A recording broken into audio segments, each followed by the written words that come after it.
Good morning on this Friday.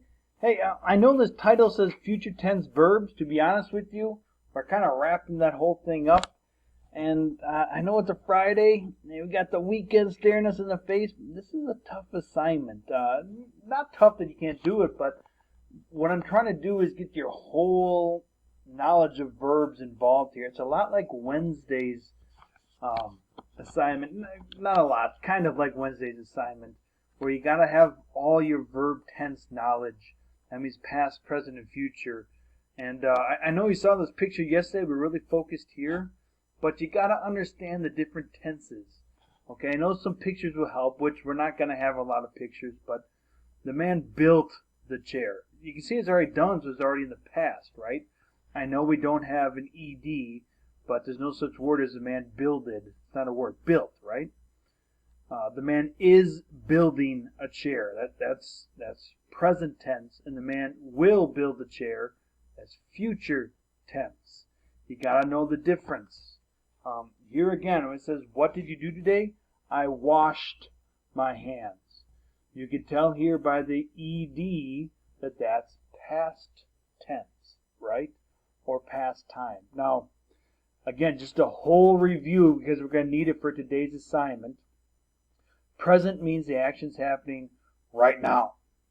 Past means the action has already happened, and future means the action will happen.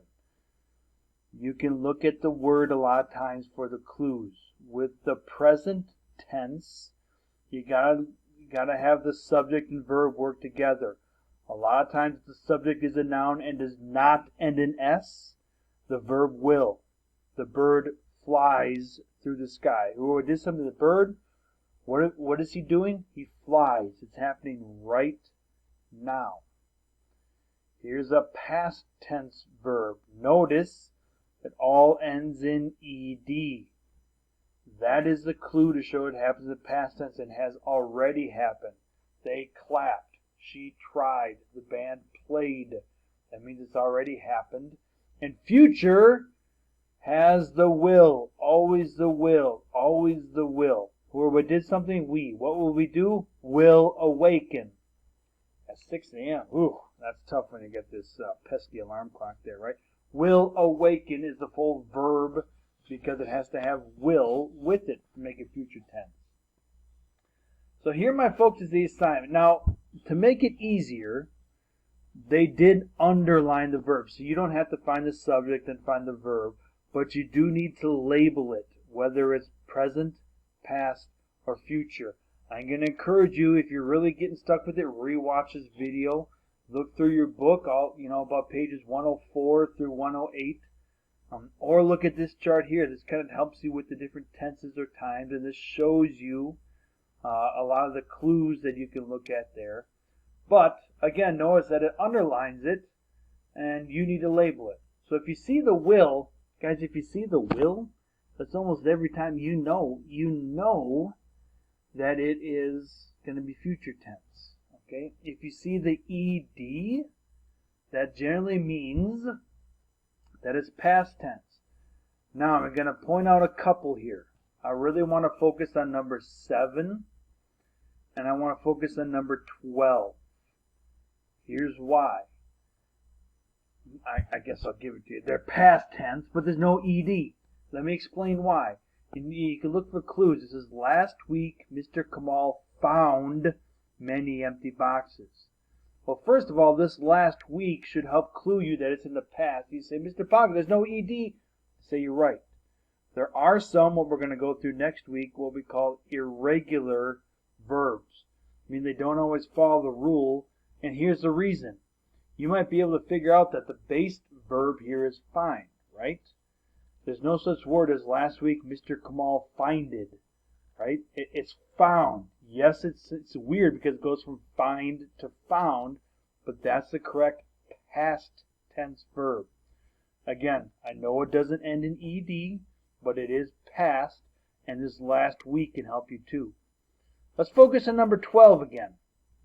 Kate gave her new address to all of her friends. We know the verb is gave. And you think, man, what tense? Well, I know it's not future because there's no will. But think about gave. And you might be able to decipher that give is the present or the base tense. And again, there's no such thing as, I gived a present to my cousin, right? I gave. That's another one of those irregular past tense verbs. So 12 also is past. Usually we can look for this ed to help with past and things like that. But again, sometimes there's other words in a sentence that can help clue you in. Like number 1, Kate Kamal's family moved to Los Angeles a few years ago. Maybe the ed ending will help you understand what tense it's in. But I think also this a few years ago, right? That can help you understand it's already done. There's another one I want to look through here. Number 9. Now, again, now, I gotta say it again, now, right now, the Kamals pack books and records into boxes. Now there's no ed, there's no will, so you might be able to decipher which tense or time that verb is in, but I think the now is also going to help you, right? So again, you can look for little clues like that in there. Oh, here's another now. But anyways, I know it's a little bit, I think it's a little bit of a challenging assignment to end this week here with verbs, but I also think with your great verb knowledge and you guys faithfully watching all these wonderful videos, I think you're going to do quite well. Hey guys, Lord's blessings to you today, and Lord's blessings to you this weekend as you praise your Savior.